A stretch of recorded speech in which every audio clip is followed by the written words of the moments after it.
Hello and welcome to The Week That Really Was with John McGurk and Sarah Ryan for this week ending the 9th of January 2026. It is our second podcast of the new year. It's the first with me on it because I was away last week. Sarah, you were joined by your beloved husband. And do you know what? I was disgusted that I read all the comments and they were all like how great you were and how great Keith was. And there wasn't even a single one on Spotify or YouTube saying, "Oh, we missed John. Where's John?" Anyway, to try and rectify that, we have come into the Gript studio, which we've never done before on this podcast. I know. Which is a way of proving that we do actually know each other in real life. And is also, I think, just a refreshing change. We might try and do it a few more times over the course of the year as well. We have a few things to talk about this week. We're going to talk about Elon Musk, Grok, AI, porn, that whole controversy. We're going to talk about Darragh O'Brien and climate change and if he's being frustrated by the civil service. We're going to talk about Donald Trump and Greenland. We're going to talk about the Mercosur deal, which should have passed or be about to pass by the time this podcast goes to air. And we'll see whatever else comes to mind. But first of all, Sarah, Happy New Year. How are you? I'm good. We're deep in the doldrums of some underground bunker. Is that where we are? Yes. Yeah, a secret location in a hollowed out volcano, which is where we have our headquarters. Look, let's get straight into it. The biggest story of this week in Irish political world, from the Irish Council of Civil Liberties to Gary Gannon, everyone is on Morning Ireland on Thursday morning. Women's Aid were on Morning Ireland to announce that they too were leaving Twitter. They were getting off X. They were saying that this whole business of Grok apparently putting bikinis on young girls, that's the final straw. They're gone. What do you make of it? Oh my God. I think it's... Starting from the beginning, nobody cares if Gary Gannon or anybody from the Social Democrats leaves Twitter. I mean, good luck and goodbye. No offence, but, this kind of I'm leaving and this is the final straw. I think you and I have discussed it before that Twitter is basically full of porn everywhere. And really, I'm not sure. I question whether... I notice a lot of Irish people in the last while they get all agitated when it's something to do with Elon Musk or Donald Trump. And I think that that's really what this is about. It's about taking a hop off Elon Musk, having a little bit of a tantrum, making out that he's some kind of child porn distributor and creator and getting a bit of attention for themselves and getting pats on the back from all the right woke people. That's what it's really about. Yeah, I mean, to me, it's the whole question of AI. Is an interesting one because, as you say, I mean, Twitter is full of porn. I did an article about this for Gript on Thursday, and I noted that, these people had no objection to. We've discussed on the podcast. We discussed Bonnie Blue. We've discussed Lily Phillips. We've discussed, and they're just the two most well-known ones, right? There are literally hundreds of thousands of adult entertainers, in inverted commas, plying their wares on social media. Indeed, over the years, a few politicians have been caught accidentally liking tweets that they shouldn't be liking. Which is sort of inevitable when that happens. And I haven't heard a single person raise an objection to it. And okay, so we are conditioned in Ireland and in Western society to put sort of adult porn and underage porn into different categories. And that's correct. That obviously should happen. But it also seems to me to be a little bit contrived. Like if you go on to, I've read articles, for example, about what's happening on Snapchat and on TikTok. And if you go on to some of these platforms and there are particular hashtags circling around, I mean, there's loads of child porn on those as well, or child abuse material, we should say. And it's not AI generated. This is the thing. The AI generated stuff on X is being generated by a chatbot, and it's just putting children in bikinis, which is gross. But I mean, there's an awful lot of worse stuff on other platforms these politicians aren't talking about at all. So I guess my question to you is, do you think that it's not just they don't like Elon Musk? What do you mean, though? The politicians, that this is a bandwagon to be jumped on. It's the latest reason to go after the evil billionaire who took away their playground, which was old Twitter. 100%. That's what it is. Because, well, first of all, there is a difference between child pornography and adult pornography in the sense that child pornography is obviously illegal and adult pornography, for the most part, isn't, depending on what you're doing. But, I mean, I think that it's what we have in our political discourse, and this applies to so much of the subjects that arise, is basically a sort of an a la carte morality from our political class when it comes to different things. And if it's done by the right person, it's okay. And if it's done by the wrong person, it's not okay. And that's what this is. As you say, very little to say about Bonnie Blue and all these horrific things that are online, or pornography that's online, or manipulations that have been done on AI. Actresses have had it. Very little to say about that when that was going on. But because it's now on Elon Musk's platform, it's suddenly a problem. And we see that in manifesting in loads of different ways. It's not that we have a problem with something until it's suddenly problematic when Donald Trump is doing it. And what we have now is the political class that chase the news story, follow an orange man in another country and what he's done that's offensive, and choose what their morality or what their subject or what their key issue that they're really, really head up about today is, based on things that are, for the most part, led by or happening in another country. Elon Musk is not Irish. Donald Trump is not the president of Ireland. Ireland is not a state of America. There are loads of things that politicians could be getting really aggravated about in Ireland today that would affect the lives of people. We stop talking. I mean, I find it fascinating, really. Our political classes stopped talking about cost of living, stopped talking about homelessness as much, stopped talking about loads of things, but AI bots that are creating child pornography, which is obviously wrong and shouldn't be done and should be cracked down on and all of that. But it's just not. Gary Gannon is a TD for the North Inner City, as I understand. North Inner City has about 5 problems I could bring up right now that should be addressed. And Twitter is not one of them. Do you think if you walk through Temple Street or the back of the North Quays tonight at 2:00 in the morning, that Twitter is the issue that you're going to be worried about by the time you get to the other side? No. It's astonishing. I was driving up to Dublin this morning, which is Thursday morning, and I was listening because people know I never watch RTE, and I basically never listen to RTE radio. But for this morning in the car, for some reason, I decided I was going to flick over to Morning Ireland, 7:20 a.m. And there is somebody from the Women's Aid group who've been brought on, and they've been given a platform on Morning Ireland to say, well, you've announced you're leaving Twitter. And I went and looked at their account, and they sent this tweet that had like 2 retweets, or maybe it was 13 retweets and 38 likes, but it was tiny. And they had 20,000 followers. And whoever it was in Morning Ireland, it wasn't Sarah McInerney, whose voice I recognised, it was some bloke who co-hosts with her. And he was like, and you've got thousands of followers, of course, and can you tell us why you've left?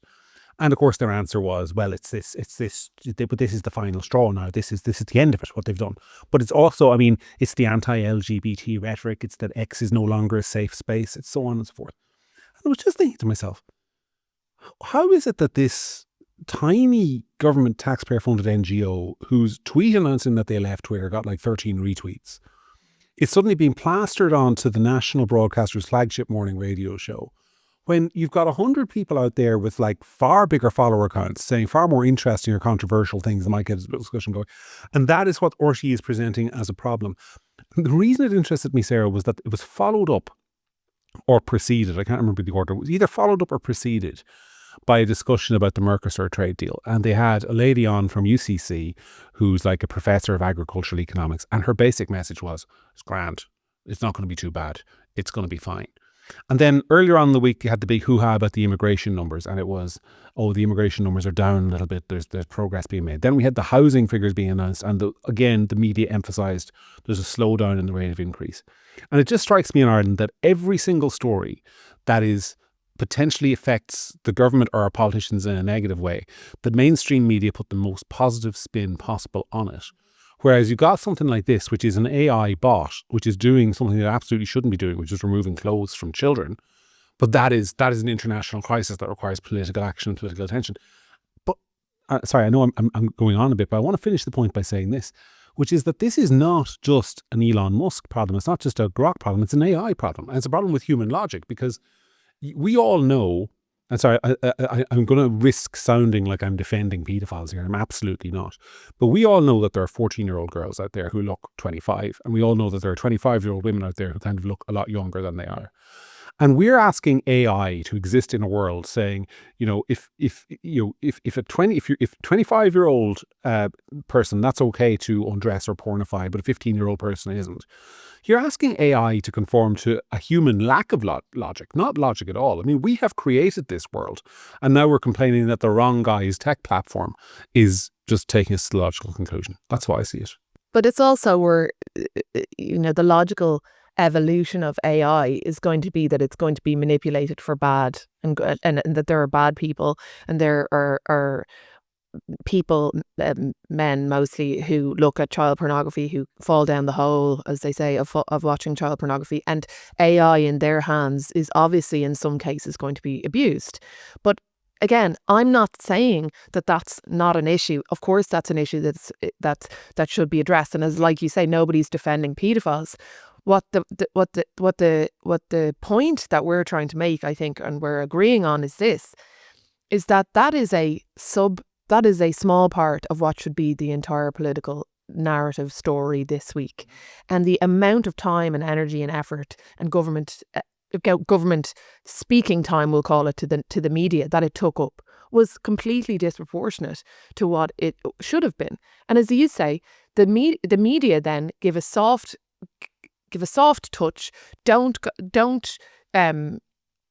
challenge anything, and allow all this time to be taken up on talking about nonsense. You just touched on it there, and I've really noticed it lately, that the government have gone from everybody is far right and everybody is racist who says anything about immigration numbers, to now it's so obvious to me that the line now is what you just said. The line now is it's slowing down. Okay, but first of all, so what if it's slowing down, right? Because I would be of the opinion, and many other people I'm sure who listen to this would be, that at one point the numbers were so high that the numbers that are now in Ireland right now in IPAS centres not working, no plan for them, 2 and 3 year turnaround for an asylum application that's rejected, etc., etc., etc. They're all here. So to say that the numbers have slowed down is a completely absurd line that was definitely made up by some person who's a former journalist, now government advisor, who's on 200 grand a year, and he's come up, or she has come up with this wonderful line,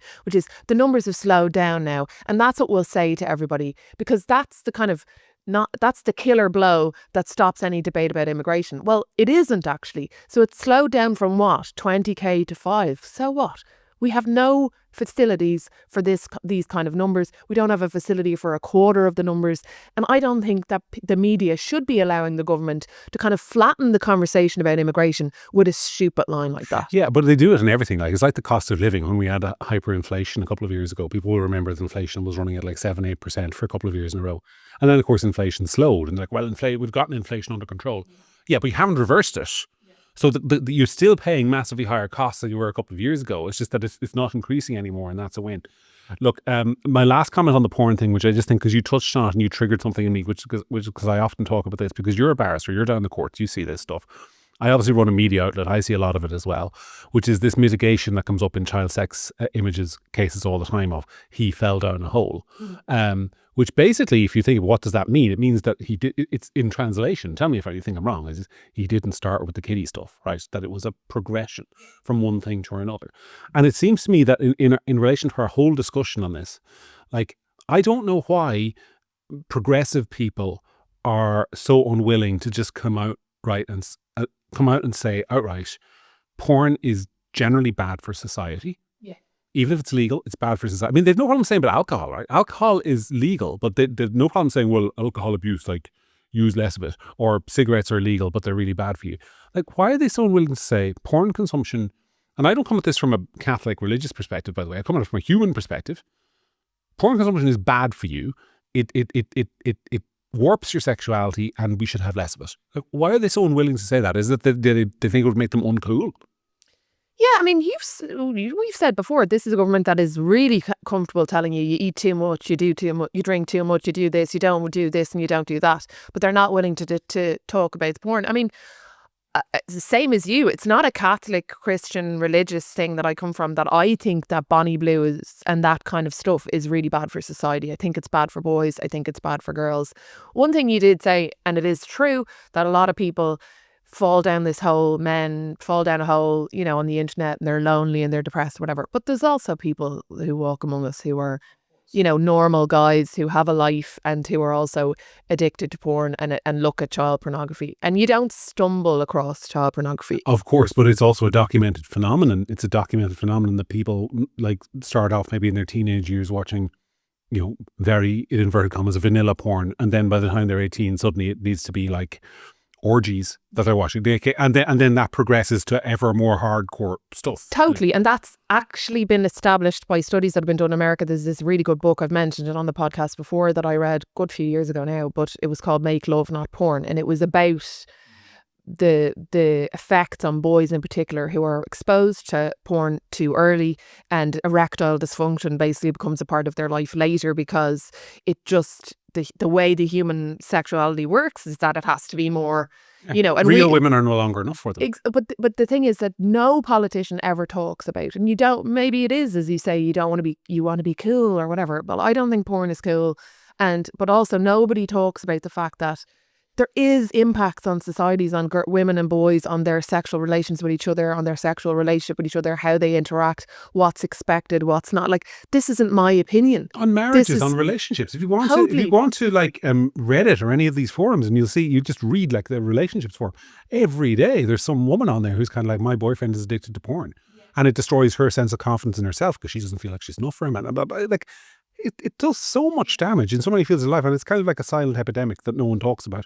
But suddenly, like, I just think it's bizarre. I said this in my piece on Thursday, that like, you know, you got some 18-year-old American girl, and the day of her 18th birthday, she's allowed to do whatever she wants on the internet. And the day before, if Grok undresses her, then it's a massive crisis. Like, that is not logical. That is not a logical way to approach life. And then we're imposing it on AI, which doesn't understand any of this sort of stuff. So why are we surprised? But exactly, and nobody really, particularly in Ireland, that's where we live, wants to talk about the fact of why that there's something deeply wrong about an 18-year-old doing that at all, or a 19-year-old or a 20-year-old. You know, like, this is as you say, it's an epidemic. It's an epidemic that there's girls out there who think that, and if you talk about the slow you know, you started vanilla porn, we'll say, and then it has to go. The same applies to girls on the internet, in the sense that you start with showing yourself, you know, a bit suggestive, and then it's your bikini, and then for some girls it becomes, you know, OnlyFans, and then so on. And so this is an epidemic that nobody's talking about. It does have an effect on society, but once Elon Musk's AI is doing something you don't like, you're suddenly outraged. But you never, ever, ever, as I've said about other things as well, we just have a political society, or politicians in Ireland, who are so cowardly when it comes to grasping the nettle of conversations that are hard. Yeah. I watched an interview last year with some of the Irish OnlyFans girls. I think that one, Niamh Ho, and a couple of the others. And one of them was she not on OnlyFans anymore? Is that the way that worked, or is she? I don't know. Oh, right. I think she quit, but there were others certainly that were still on there. But one of them said, which always stuck with me, she said, these young women, they go on and they think they can make a few quid from, like, you know, taking their tops off. And she's like, no, that's not how it works, mate. And it's the same process. It's the same process of radicalization. You get a couple of euro here, you get €100 for this. Some guy tells you he'll give you $5. You know, it escalates, and then there's no going back. Anyway, we talked about porn and filth on the internet for long enough. Before we move on to Darragh O'Brien, you said something about cost of living and homelessness in Dublin earlier on. Do you know what struck me this week? I sent a tweet about this, but I think it's worth discussing on the podcast. The Irish Times last year, Sarah, reported that Dublin City, between the state and the city council, will spend in 2026 €400 million on homelessness, which equates to, I think, from memory, and if this figure is wrong, it's very close to being right, but I don't remember if it was 34 or 36,000. It's on my Twitter feed. But it equates to around 34,000 per homeless person in Dublin this year. Is that not insane? But also, that's assuming that none of them are. So if you have €36,000, but you and I are a couple who have 2 kids, and we're 4. So, you know, we're starting to get into the territory of just buy a house for everyone who's homeless. It's insane. Well, even just like that works out at $3,000 a month for rent for every homeless person, right? Including the children.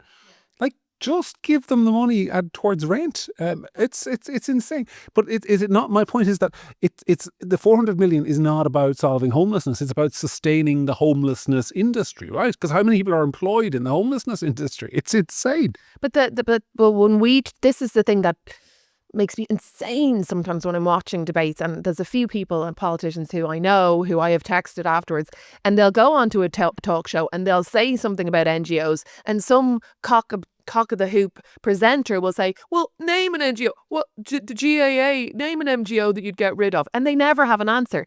And I want to scream at the TV and say, how many homeless charities is there and why isn't there one or two? How many charities is there for mental health and why isn't there one or two? There are multiple charities in different industries, we'll call them, because they're industries that they have multiple charities claiming to be the same thing. They don't need to be that. They don't need to employ hundreds and hundreds of people. So fix that. Yeah.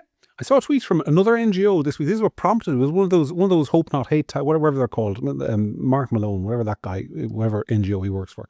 And he was tweeting like, we've 17,000 homeless people in Ireland. And then he put like the tax receipts beside it, like 100 billion quid in taxes or whatever. And he was basically saying, we need more money to fix homelessness.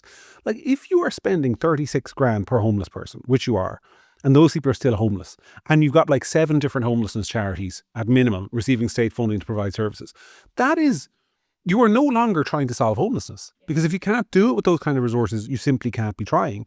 And it would just make more sense. Just give the homeless people the money and see how many of them are still homeless at the end of the year. And do you know what? This is the really tragic thing. Some of them would be, right? Some of them would be. That's because in that homeless figure, there are people who unfortunately suffer terribly with addiction. There are people, and that's, I guess, how they justify not giving them the money, right? Because you give somebody. Yeah, I mean, I think like giving them the money is an oversimplification and nobody's ever going to do that. But the point really is that there is an excess of cash being spent with not a bottom line result. So we're not results driven in these things. And it comes back to what I've talked about before in terms of large capital projects and how bad we are at that, like the hospital and the metro and all this kind of stuff and other things that we'll get to. But it's about that there's nobody looking at the bottom line. There's nobody sitting down on the 31st of December at the end of every year and saying, okay, we spent this on this and what did we get? What did we get for our money? Nobody is asking that. And the same, it's not about being against homeless charities. It's also about just being against the industries, as you call it, mental health. Why is there so many mental health mental health charities? There's a mental health industry, but if I get admitted to A&E, there's multiple people there in a mental health crisis with nowhere else to go and nothing to do. Nobody sits down at the end of the year with a balance sheet and says, we spent 500 million on mental health. And what did we get? We spent 100 million more than we did last year. So what extra things did we get? And if the answer is sweet FA, well, then somebody needs to do an audit on these charities and start saying, okay, you're not fit for purpose. You're not delivering anything. And we're going to keep the ones that are working and crack the whip on this shite. But why isn't the government doing that audit? I mean, this is the thing that drives me fucking demented. Like, if you are a minister in the cabinet, you want to make a name for yourself. I mean, we'll come in a minute to Darragh O'Brien, right, who's talking about how he has a problem with the civil service and they're frustrating his wishes. Well, if you're a government minister, your job is to frustrate the civil service.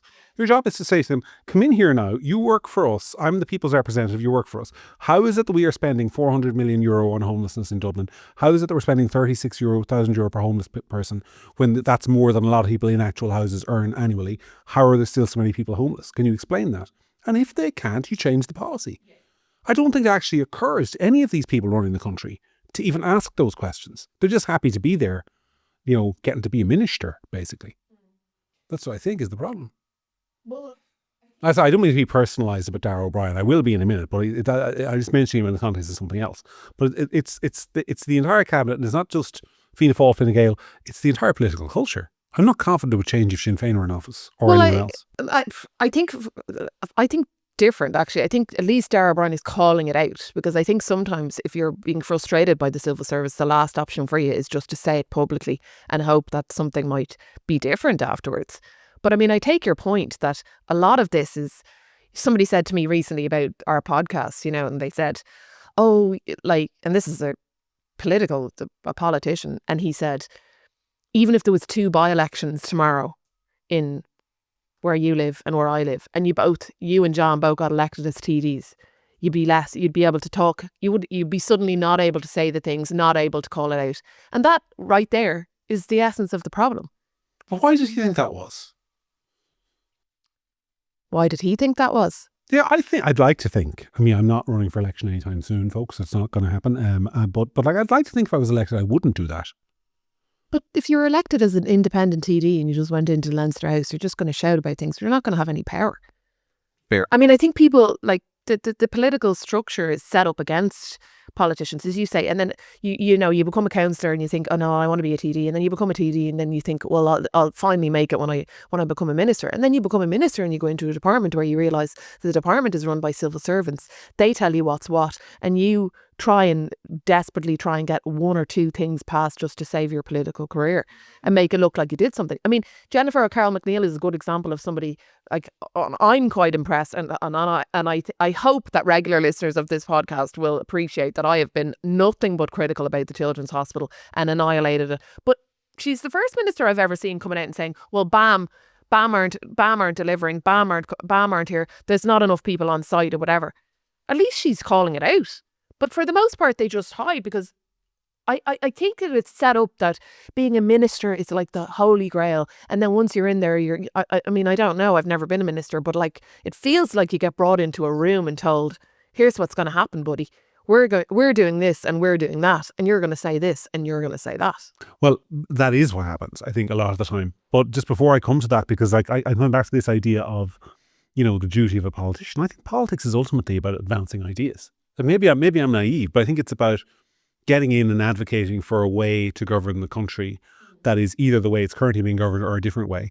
And I think if you are elected as a politician, it doesn't mean you have to go in. I mean, I think so many independent TDs make the mistake of going in and just being populist. If it's unpopular, I'm against it. If it's popular, I'm for it. And that is how we do politics in this country. The opposition's job is to oppose everything, and the government's job is to be in favour of everything. I do think there is room for somebody to go in there and advocate a coherent worldview about how the country could be different. And talk about things like this, talk about the civil service, because Darragh O'Brien, right, he said, essentially, this is about Dublin Airport. This is about the fact that obviously Michael O'Leary's been campaigning to lift the passenger cap. The government wants to lift the passenger cap. They think it will be good for economic growth, bad for climate change, but they're in favour of the economic growth. So they want to lift the passenger cap. And Darragh O'Brien says the civil service is frustrating him from doing that. Now, my question is not why. I understand the why. The why is that the civil service, like a lot of elite institutions in Ireland, is staffed with left-wing people. Yeah. My question is the how. How are they frustrating you, and how are they able to frustrate you? Because one of the things I look around at this government, and I look at the people they surround themselves with, I look at their special advisors, for example, and so many of them hire people who are media specialists, people whose job it is to like sell the minister to the media, or their constituency workers whose job it is to kind of like keep the minister in touch with what's going on in the constituency. How many of them hire special advisors, lawyers or former civil servants who could go in and draft legislation for them? Because I think this kind of thing has been set up in government in Ireland, whereby ministers now outsource the drafting of legislation to the civil service. And it's not a legal requirement, Sarah. It's just the way it's been done for so long, that if you're a minister, you say, I want to do this. Civil servant says, okay, well, we'll draft something for you, minister. And the civil servants shape it. If you're in the opposition benches, by the way, and you're creating a private member's bill, you generally create it yourself. So But if you're a TD who's actually a teacher, you don't know anything about drafting that. Well, yeah, and your special advisors don't either. So why aren't you hiring advisors who do know stuff about drafting legislation? Why aren't you hiring people who can actually help you navigate past the civil service, who can say to that annoying principal officer in the corner, actually, did you know what, I don't need your services. I've got the bill. This is the one. Your job is simply to enact it once it's passed. But because, but that's fine. But I mean, I'd say what the answer is because that's not how it's done, Minister. That's the answer. Yeah, but also that they're hiring people. You become a minister, and your entire raison d'etre, your entire focus and goal as a minister, first and foremost, is to hire people who will protect you from the media, protect you from the scary questions, protect you from having hard conversations about things you don't want to. And that's the double thing you're talking about. You become a TD, and your job is, if you're in opposition, you're against it and you're for it and whatever. But if you're in government, or you're in Fine Gael or Fianna Fáil, your job or your entire life is basically saying one thing on the radio and then turning around afterwards to the people like you or me or Keith or whoever and going, I know that's a load of shite, but sure, like, that's what you have to say. But I know, so we both experienced it. We both had that conversation, that very conversation with politicians. And by the way, if you're listening to this podcast, you get friendly with a politician, you'll have that conversation too. But my question is, if you want to if you don't want awkward questions in the media, and you're in a job for the only time in your life where you can actually set the agenda, you can do something, and then that can be the thing that you talk about. So why aren't you hiring people who can help you drive through change? That's simply not what's happening. I mean, look, I don't want to pick people out, but like Hugh O'Connell recently left the Sunday Independent Group to go and become a government communications advisor. He knows the press. Does he have any experience in project management and helping drive through political change and political processes? No, he doesn't. He'd be massively highly paid, as are many others like him. Again, not singling him out. There are many others who are being paid to advise on communication strategy. The best communication strategy is, this is what I'm doing. I know, but what you're doing is, with all due respect, you're projecting a kind of an idealized version of what being a minister should be, and then thinking that they should hire advisors that will accommodate that. But their thinking is that they become a minister, and as I said, they're hiring advisors to protect them from scary people like you to ask hard questions. They're not. The whole thing, I mean, there's different things going on in different parties. In Fianna Fáil, I would say that the culture under Micheál Martin has definitely been, as a minister, to not raise your head above the parapet too much. Steady Eddie, and don't be getting too much attention for yourself. Don't try and be a star, because this is the Micheál show, and if you try and be a star, you're going to start to annoy him. So that's what's going on in Fianna Fáil. But you're also just talking about a culture or a situation because of the civil servants, where in Fianna Fáil or Fine Gael or Labour, whoever it is, and they go in and they become a minister, they get told what to do, and then they know, and you know, and I know, that if you're a minister and the civil service, and you try and push back against the civil service, the civil servants start briefing against you in the media, and they start making you look like you're a bit incompetent, you're that. So you hire advisors to help you with that. That's the culture. That's the problem, because what in that mess and in that mix, nobody ever says, let's sit down and talk about the big things that we want to address this year. Let's talk about this. So why don't we have the hard conversation about immigration, or why don't we say this, or why don't we say that? They never do. And that's how, by the way, how the civil service manages politicians as well. Yeah. Because you go in as Minister for Education and you think, well, I'm going to drive through a big education reform and have meetings on that. And all of a sudden you've got a diary secretary from the civil service who tells you that actually next Monday you're opening this new school building in Macroom. Then you're at the teachers' conference. Then you're somewhere else. And every day you're not in the office is a day your agenda is not being driven. So it is, I mean, you're right, it's a cultural problem. You're right that I'm talking about an idealized changing of the culture. But what I'm also saying is that, if you're somebody who's watching this podcast who's dreaming of political change in Ireland, that is not just a matter of electing somebody with the right views. It's electing somebody with the right views who has a plan to drive those views through a civil service that will fight them every step of the way. Anyway, let's move on and talk about climate change targets in general. Because the reason I wasn't here last week, the reason you had your love-in with your husband, which was very good. It was a very good show, in fairness. I'm kind of a little bit insecure about my permanent place on this show. He was so good. But I was in Morocco on holiday because we hadn't been away last year, so off we went. And when you're in a country for about 6 days, you don't learn a whole lot about the country, but you notice things. And in Morocco, it's quite easy to notice things because the currency is the dinar, which is literally 10 dinars for €1. So 200 dinars is €20 note. And it was the price of things. So I'm not a smoker particularly, but I noticed that the price of a pack of cigarettes is like €4. €4. Price of a litre of diesel is about €1, about 70% lower than it is here. The price of a plastic bag is not 15 cents. It is whatever you want it to be, which is nothing. Price of food is a lot cheaper. And of course, the streets are absolutely clogged with cars. Also, I think the burning question on everyone's mind, certainly on mine, is, do they have plastic straws? They do, yes. They do have plastic straws. Yeah, they do. It's my favourite thing about Greece. When I go to Greece, I'm like, put 3 straws in it. Put 3 straws in the drink. I want 3, just to give the 2 fingers to everybody back home. Yeah, but the good news for you is that the green turtle is no longer endangered. And it was people like you who are endangering them by making them inhale the plastic straws. So you can probably go back. It doesn't matter if you kill a few more green turtles now. It's fine. It's no longer endangered. That was announced this week. Anyway. The reason why I'm upset about the straws, John, as well you know it, is that nobody has invented an alternative. So you have these paper things that don't work. Fix something. Make it out of bamboo. I don't care. I will be happy to use a straw that is functional. No, I must buy you one of those permanent metal straws. No, I have them at home. Anyway, my point is that it's my first time ever in a Muslim country, by the way, for an extended period of time, not just passing through. And of course, the one thing that wasn't cheap was the alcohol, because the alcohol is available, but it's all hidden away. It's like what I imagine it must be to visit a brothel in Dublin, right? You have to go into this place and up like 4 steps of stairs, and there's a security guard, and they pull back curtains, and you're allowed in. There's just like 4 Brits sitting around drinking their gin and tonic. So that's interesting, but. it made me think about climate change because Darragh O'Brien announced this week that Ireland is going to miss its climate change targets by 50% for 2030, which he said, and then he called it a back of the envelope figure, would expose us to something like €28 billion in potential fines. And it just strikes me that climate change policy, Sarah, is going to be a massive part of the political story for the next few years. Because everything related to climate policy in Ireland, and indeed Europe, is about making things more expensive so you consume less of them. We live in the only continent in the world that I can think of, and I did some research on this last night before I came on the podcast, where the objective of government policy is to make people consume less. Yeah. So if you're in Morocco, what's the government trying to do? It's trying to make people richer.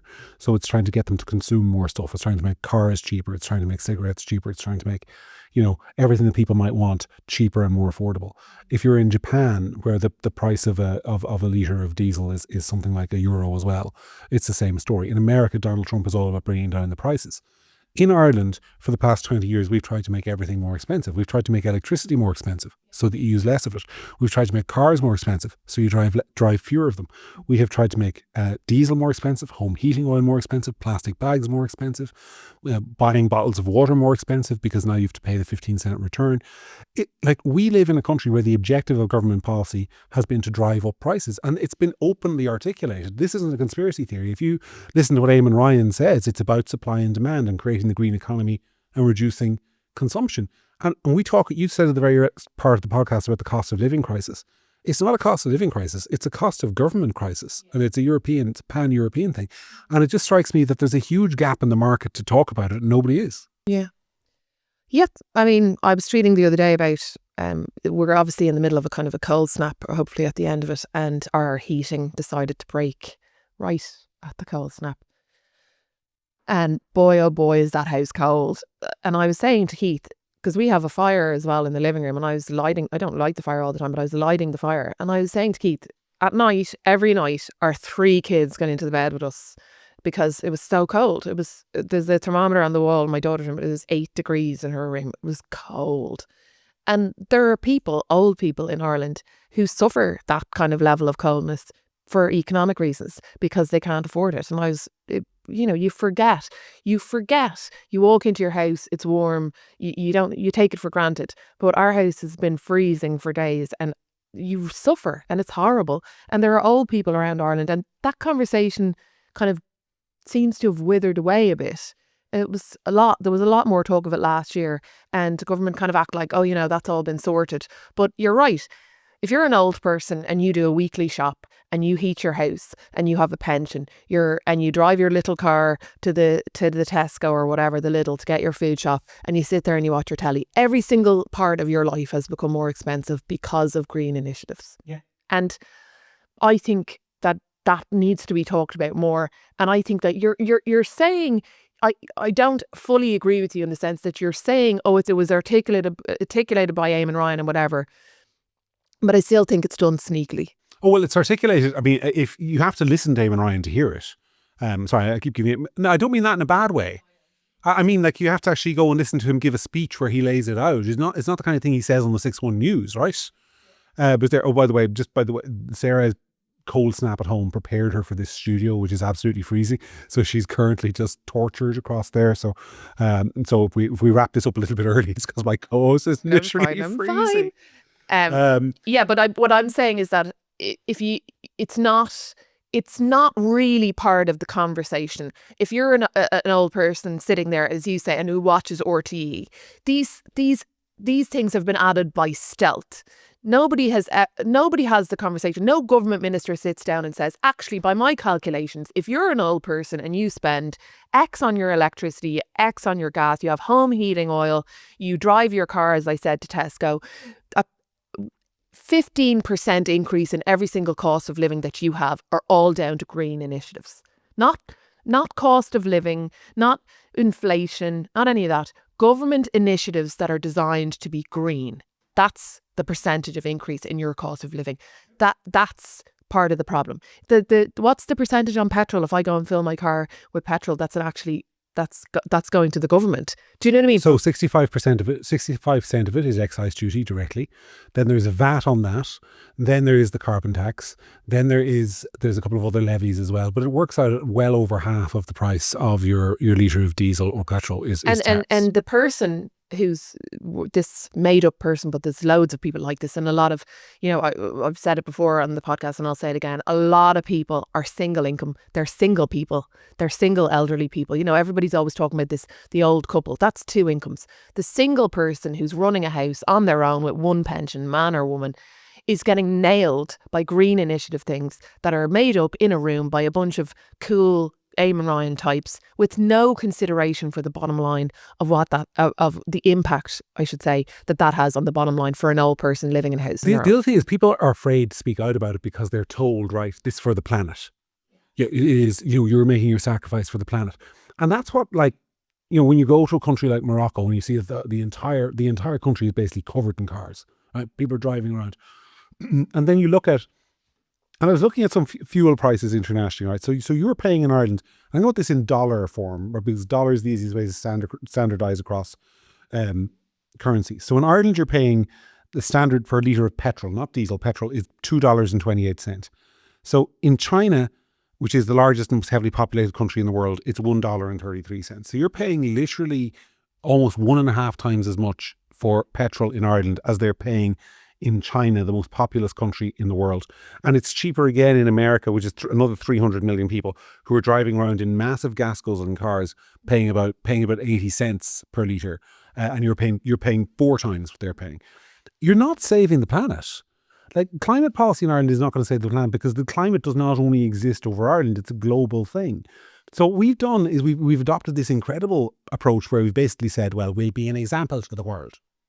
And that's what it is. And it's best boy in the class. The example, and in fairness, it's not only an Irish thing, it's a pan-European thing on climate. Europe is the most expensive continent on Earth. Of all the continents, it's the most expensive one because it's the only continent where the government deliberately tries to make things more expensive for its own citizens. Nobody can give me another part of the world where, and I'm not talking about one or two things, okay? I'm not talking about how Muslim countries make alcohol more expensive or how in Japan certain imports might be more expensive. But that's culture. Yeah, that's culture. I'm talking about, by and large, for moral reasons, there is no other place in the world where governments deliberately try and make the price of goods more expensive for their citizens. Even the North Koreans don't do it. Europe is the only country in the world that has an active policy of making things more expensive because it thinks its own citizens are morally culpable for the climate. But also, again, at the end of the year, show me the stats. Show me the proof that this worked, that this made things better. Is there taking cash off old people and obviously everybody else to heat their homes, making it more expensive for them to heat their homes in a climate like in Ireland, which is cold? Show me the proof that that's done anything.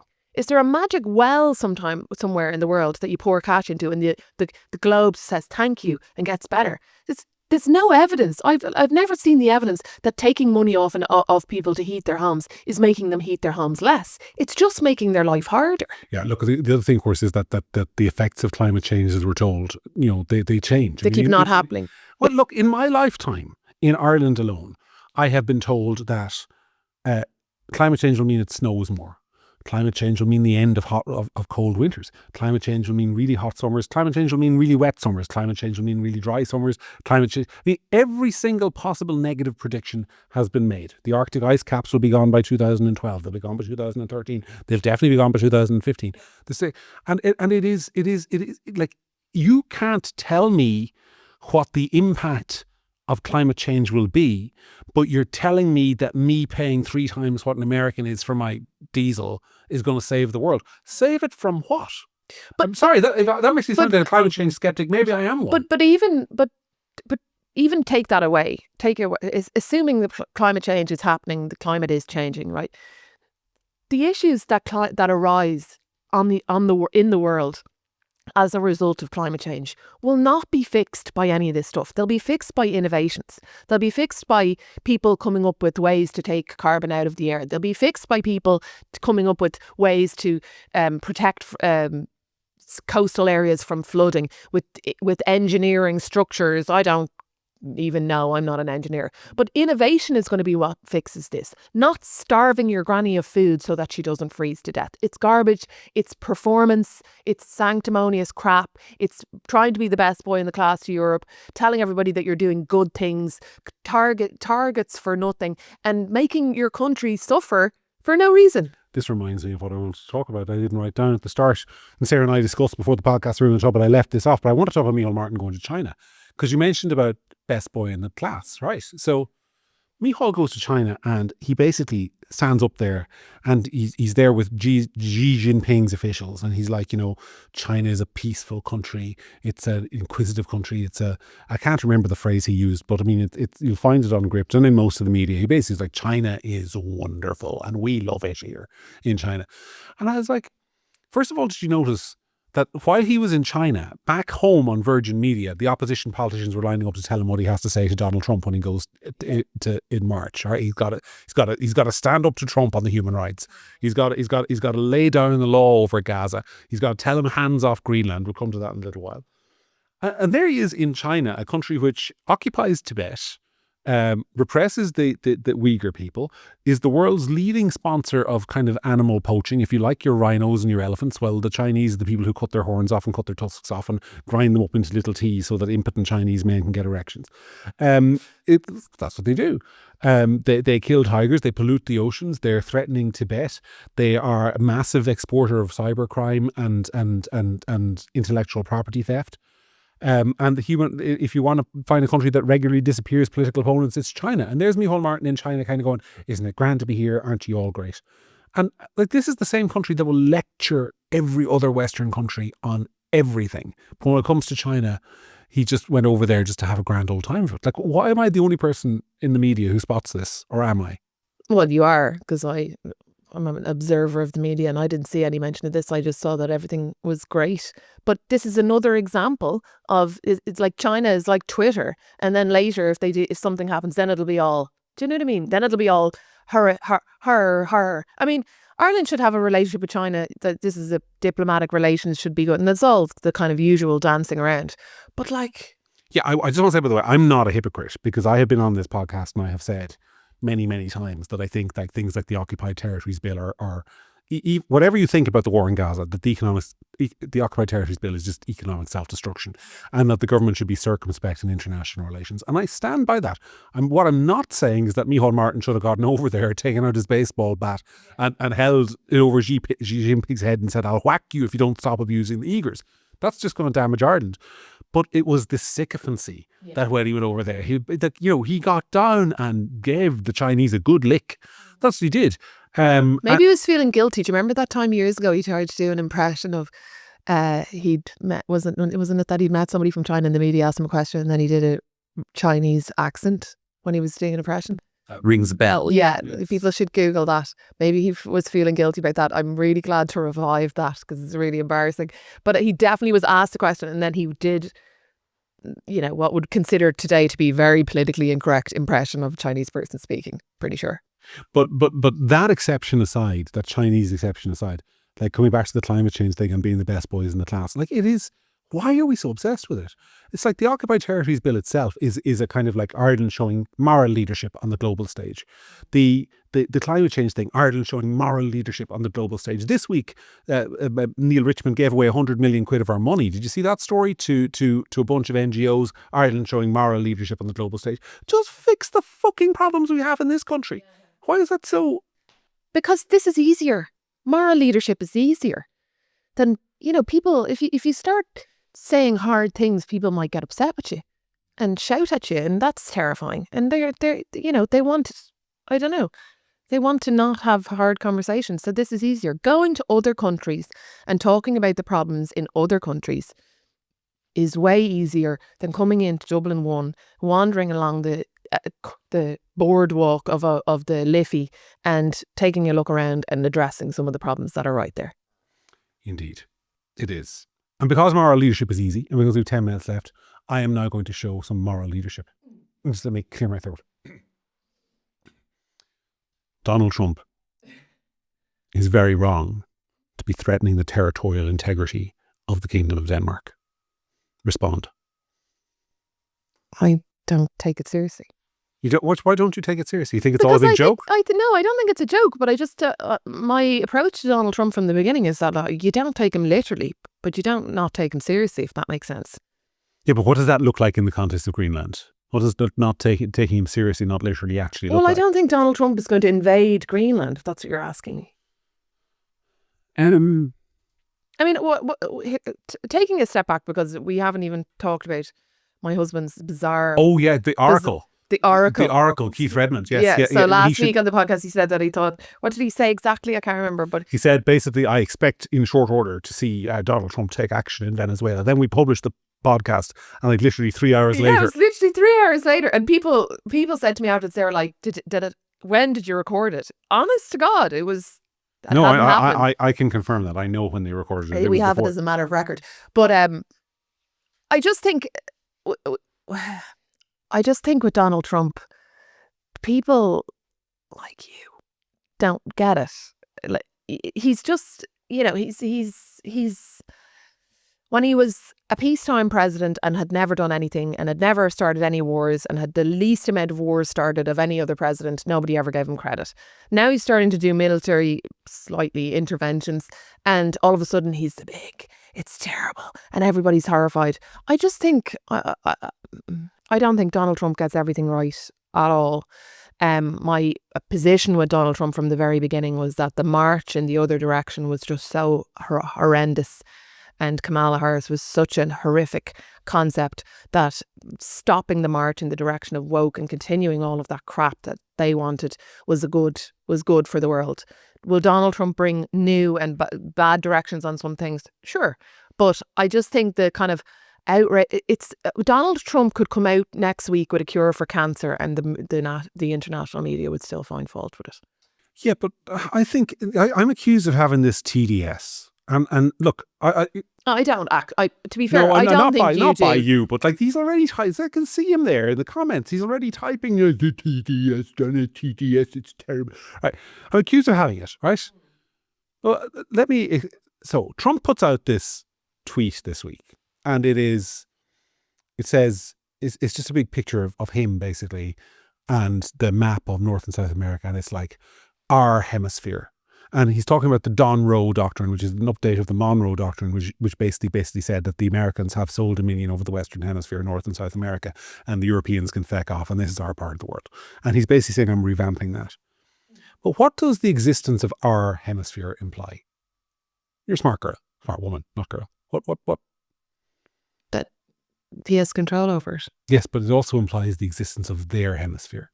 You can't have our hemisphere without their hemisphere. Right. So what his foreign policy is explicitly doing, to me, is he's taking the world's only hyperpower in history, the country that he said all week, nobody can stop us. We can do what we want. Look what we've just done in Venezuela. We can project power at will anywhere around the world. You've got 4 ocean navy. You've got you have been the hegemonic power of the 20th century and the early part of the 21st. And you're not saying we're strong because we control the Western Hemisphere. What you're doing is you're retreating. You're consciously retreating from the world. You are, and there'll be people watching this who are like slavering. Their mouths will be watering what I'm saying. But you're consciously creating this multipolar world where you're saying, well, we've got the West. China has its sphere of influence. I mean, good luck to the Australians. Russia has it. What does that mean for Europe, by the way? Where does Poland fall in? It's not in the Western Hemisphere. So you're deliberately creating this world where like we got ours, including possibly Greenland, and the rest of the world's got to look out for itself. That is in the long term a recipe for conflict and war. From the same president who says, I'm the peace president and I don't want any wars and I want to be... I mean, if you're creating a multipolar world, you're basically recreating the world as it was in 1912, when you had the great imperial powers of Europe who divided the world into spheres of influence. Look how that ended.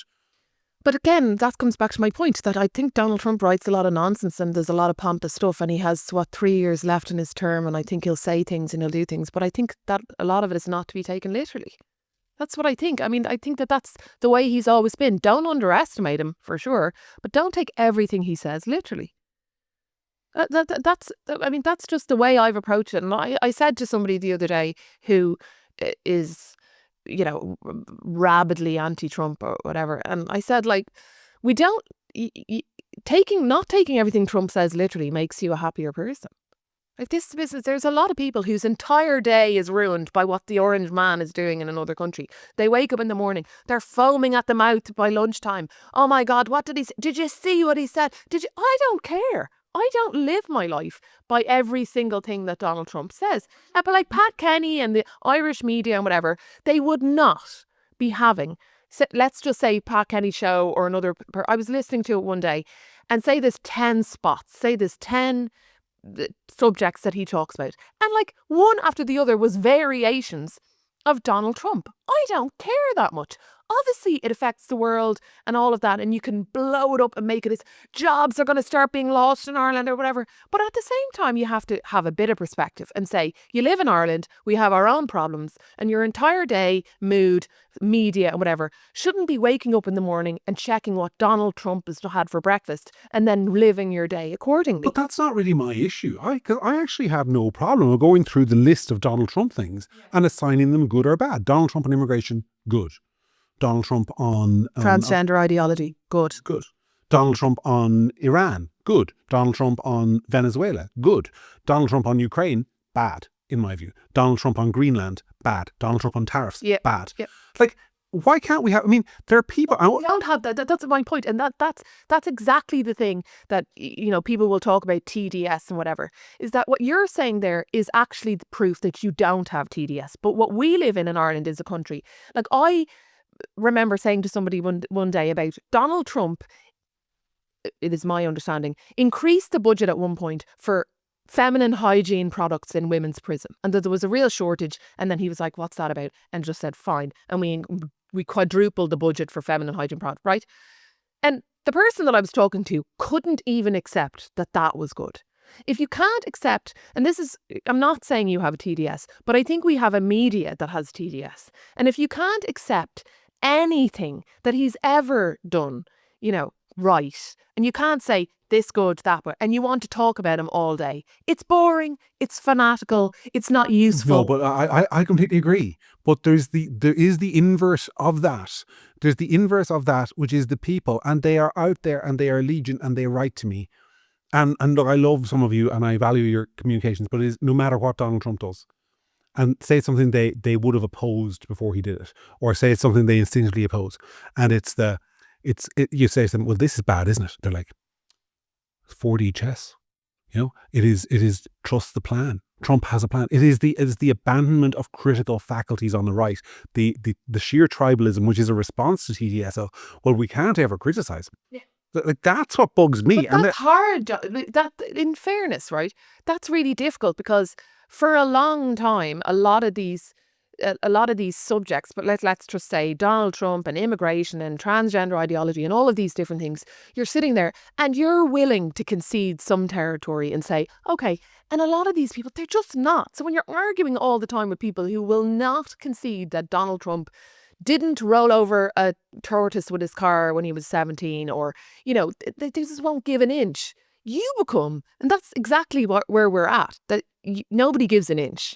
Hyperpolarization. Yeah, well, I actually, because it's so funny, in the job that I do, which is running this media outlet of ours, like, the left will accuse me constantly of being like an absolute fascist who's trying to promote fascist content, and then you've got the people on the right who are like, no, he's a secret lib, he's run by the Jews, like no, all we're trying to do here is have a conversation which can openly say without fear or favor, this is what we think about various things, independent of the ideology. I mean, that you can have good and bad within each. Oh, I wanted to finish. I had it written down here, and I want to talk about it briefly, even though it'll take us slightly over time. The Mercosur deal, because it's very important to farmers, which looks very likely to pass this week. Poor old farmers. Well, not if you listen to Morning Ireland. Morning Ireland were on suddenly saying, well, you know, it might not be that bad, even though it probably will. It will reduce prices for farmers. Of course, once you start importing some South American beef, you're going to end up importing a lot of it. Over time, because like the market is naturally going to grow, demand is going to grow, the trade deals are rarely made more restrictive, they're generally made more open over time. But what I'm fascinated by, Sarah, is that the government really has two options, right? So the government has, because we've given over trade to the European Union as a competence, you can only, Ireland doesn't have a veto. It's a qualified majority voting system. So if Ireland opposes the Mercosur trade deal, it will pass anyway. So the government has two options, one of which is to vote against it and be in the minority and say, well, we were always against this. Or the other one is to try and save face by voting for it and saying, well, we got a few concessions there in agriculture. So which one do you think they're going for? Oh, I'm gonna go out on a limb here. The second one. Yeah, and I just think it's a horrendous mistake. I think that the government actually is in one of those positions politically where it can do something pretty smart. It could just vote against the Mercosur trade deal and say we're not in favour of it. We opposed it, which, by the way, then the farming lobbies can't really complain because they endorsed the Lisbon Treaty, the IFA, the ICMSA, all those people. They're the ones who told the voters to hand over trade competence. The government can oppose it, and the government can say in future, well, we opposed it if it starts going wrong. Whereas the minute they vote for it, I mean, they're on the hook for every negative consequence. I don't understand what the political calculation is beyond the desire not to look like losers in a political fight. Yeah, and just to be again, it doesn't matter what it is. It just matters what it looks like. And that's and the problem is that at the bottom line, there is farmers who this will make their life more difficult. This will make their product cheaper. We live in a country where there are some things farming wise, or a few things farming wise, or product wise that we do really well. Beef is one, butter, things like that. And it's becoming harder and harder and harder for farmers to be profitable and to introduce more beef from other countries that you know and I know. South American beef coming in here, if it's cheaper, it will be used by restaurants, and it's going to undercut the product that our farmers. And it's another EU what's the word? Intervention into our economy that will be bottom line bad for farmers. But it also brings it back to our earlier discussion, doesn't it? Because the European Union tries to make the price of everything more expensive. Why is Irish beef uncompetitive? Well, it's because of the absolute mountain of regulations Irish farmers operate under. Now, I am not arguing for opening up slurry pits and letting them run into rivers or lakes or flooding the country with nitrates. But there is a massive regulatory burden on farmers in Europe that doesn't exist in other parts of the world. And then our food is more expensive, lo and behold. And it's climate related. And then, by the way, you're letting in beef from Brazil and Argentina. And you're expanding the demand for beef production in Brazil and Argentina. And when the Brazilians want to grow more beef, what do? They hack down the Amazon rainforest. They damage the climate. So yeah, I know. But that shows as well that, again, that underlying a lot of this stuff is that, that the people who are professing to care about things like the climate or whatever, they don't. That underneath the people who are professing to care about, pornography and it's terrible on the internet, they don't. The people who are professing to care about homelessness and all of that, they don't. That really, it's all just posturing and talk. And the bottom line is they want to be popular. They want to talk about the things that they think make them look a certain way. But at the core of it, they don't really believe that, for example, that climate change is a big problem, because if they did, they would never be using all the fuel emissions and all the problems for the environment to get your steak from some field in Mendoza in Argentina to your plate on a restaurant in Harcourt Street. Well, speaking of that, I have enjoyed very much spending the last hour freezing with you in this room. We have both been shivering, her more than me. But now Cold burst. Now I think we should go and get some food and leave the audience to digest what we've said over the last hour. Sarah and I will be back with you next week, although we will probably not be in the same room. We'll be somewhere much warmer and slightly apart from each other. I want to thank you all for listening to us over the course of last year, where we grew our audience substantially, and I hope that you will join us for this year as we continue this conversation every week. So from Sarah and from me, that was the week that really was. I've been John, and yeah, over and out. Bye.